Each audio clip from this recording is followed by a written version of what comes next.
N7 Day 2022 left us with a lot of questions about the future of Mass Effect, and amongst the material that has been shown so far, none has managed to stump the Mass Effect community to quite the degree as this supposed in-game footage of a mass relay being built. Now, I've covered a bunch of different theories and ideas of what this possibly could be, and why it's being built, ranging from a ship with a built-in mass relay to a weaponized relay akin to the Death Star from Star Wars. But today we're going to dive into a more likely scenario, one that actually just makes a little bit more sense when you think about it. But before I start going down this rabbit hole, if you enjoy all things RPG, then remember to subscribe to the channel for any and all new content. Besides Mass Effect, I also cover other RPGs on this channel such as Dragon Age, The Witcher, Cyberpunk, and Starfield, among others. So if you like any of these franchises as well, then this is the place to get your fix. Now, without further ado, let's jump down this rabbit hole of speculation. Now, we have to assume a couple of things in order for this scenario to work. First of all, as I brought up before in numerous videos and as Calla Elizabeth recently talked about on her channel, the next Mass Effect game will at least to some capacity merge the storylines of the Milky Way galaxy and Andromeda. And we can assume as much because of how the Mass Effect team has been cryptically hinting to this idea, mostly because of Michael Gamble's constant teasing on Twitter. Now, if we jump back to the theory at hand, we have a couple of questions that we have to ask. First, why is this relay being built? You see, in all three main endings, that being Control, Synthesis, and Destroy, we see the mass relays having been repaired, which begs the question, for what use could anyone have of a new mass relay? The strange thing is that this relay doesn't exactly look like all the other ones, but since mass relays are based on Reaper technology, we can at least assume that Reaper tech is what's made building this thing a possibility. Secondly, what's Liara's and the Geth's involvement in the story? You see, we've already seen Liara in the teaser trailer, and then Bioware released the official poster on N7 Day 2021, which shows us a huge crater depicting a Geth. The footage we got of the relay construction also contained distorted audio, which, after having been decrypted, revealed a hidden conversation between Liara and what sounds like the Geth. I can see it. How did we miss this? Now, I'm gonna skip on explaining what the conversation could be about, as it's possible that the dialogue has been placed in such a way over the video footage in order to mislead us. What I'm trying to do in this video is to make sense of how the Milky Way and the Andromeda galaxy could merge. But let's stop at Liara and the Geth for a moment and ponder why they would be working together in the first place. First, no matter how the Geth survived after Mass Effect 3, they actually had a very important role in making the Andromeda Initiative possible. You see, the reason the initiative could become a reality in the first place is because the Geth had constructed a giant telescope of sorts by combining three mass relays that could gather up-to-date information about Andromeda. So the Geth already had a way of peering into other galaxies, despite other galaxies like Andromeda being located several million light-years away. In the Golden Briefings video leading up to the launch of Mass Effect Andromeda, we can read as much from this bit of text right here.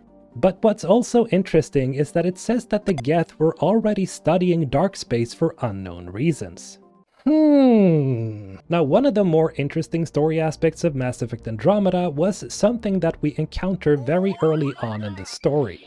Yes, the Scourge, a dangerous phenomena spreading through the Helios cluster. And what is this Scourge exactly? Well, the specifics of how it was created was never revealed in Andromeda, but we do know that it is literally a weapon that an unknown faction called the Opposition used on the ancient Jardan. The Jardan being the creator race that made the Angara. The Scourge is also seemingly drawn to remnant technology, which was also engineered by the Jardan race. And it spreads like a plague throughout the Helios cluster wherever remnant technology appears, but the Scourge destroys any and all technology even if it's not related to the remnant, meaning that it's possible that it could spread outside the Helios cluster. Now, the Scourge is described as a dark energy cloud, or charged absence, and it seems that its nature is essentially that of destabilized dark energy. Now, where have we heard that before? Well, if you're a die-hard Mass Effect fan like me, you probably already know this, but in Mass Effect 2, during Tally's recruitment mission, we find out that Tally is studying a strange phenomenon related to dark energy. Supposedly, dark energy is destabilizing the star of the Dolan system, causing it to die much quicker than expected. It's next to impossible to get accurate solar measurements. The radiation keeps burning out our equipment. This sun shouldn't be like this. It was stable a few hundred years ago. Stars don't die that quickly. It's also suggested that the Geth themselves are looking into this problem, as the Dolan system was occupied by the Geth at that point in time. So, let's put the puzzle pieces together. 1. The Geth are responsible for creating a way to look directly into the Andromeda Galaxy all the way from the Milky Way. 2. They were observing dark space for a reason, and both the Quarians and the Geth have been looking into dark energy destabilizing stars. 3. The Scourge seems to quite literally be dark energy that destroys everything that it touches, including planets. 4. Liara is an Asari that can live for more than 1,000 years. She's also the Shadow Broker, meaning she has almost unlimited resources at her disposal. She's also seemingly working with the Geth for some reason, and whatever that reason is, it has to be really good. Liara also knew about the initiative before the voyage to Andromeda, meaning she would definitely assume that something is going on over in Andromeda related to the initiative if the Geth provided newly discovered information. Finally, 5. A special mass relay is being built for an unknown reason. Essentially, my idea is as follows. The Andromeda Initiative arrives at the Helios cluster. The story ensues, ending with the initiative successfully taking over the Meridian whilst the Scourge continues to spread. Meanwhile, the Geth, having somehow survived after Mass Effect 3, detects readings that indicate the spread of destabilized dark energy in the Andromeda Galaxy, and these readings are very alarming. So, they contact Liara T'Soni, who's not only a famous figure in a post-Reaper War Milky Way galaxy, but who's also the Shadow Broker unbeknownst to the public. Together, they come up with a plan to create a gateway to Andromeda by building the first ever mass relay meant to send ships and expeditions across dark space to investigate this concerning information. And this is precisely what we see here in this video. You see, the Scourge could very well be the most simple way to finally introduce the dark energy plot that was originally intended to be the motivation for the Reaper's cyclical harvests of the Milky Way galaxy. Unfortunately, the dark energy plot was canned long before the idea could be built upon, and so the conflict between organics and synthetics became this central conflict of the series instead, which we see on full display in Mass Effect 3. But this time, the inclusion of a reimagined dark energy plot would be much more immediate, as the spread of the Scourge might not just stop at the edge of the Andromeda Galaxy. This theory would also firmly place the timeline over 600 years into the future, and it would also explain the Milky Way and Andromeda stories merging.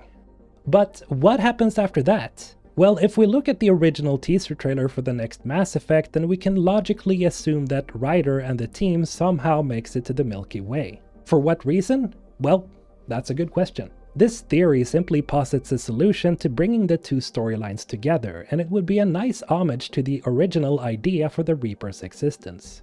And by the way, if you want to know more about the dark energy plot, you can just click on this video right here.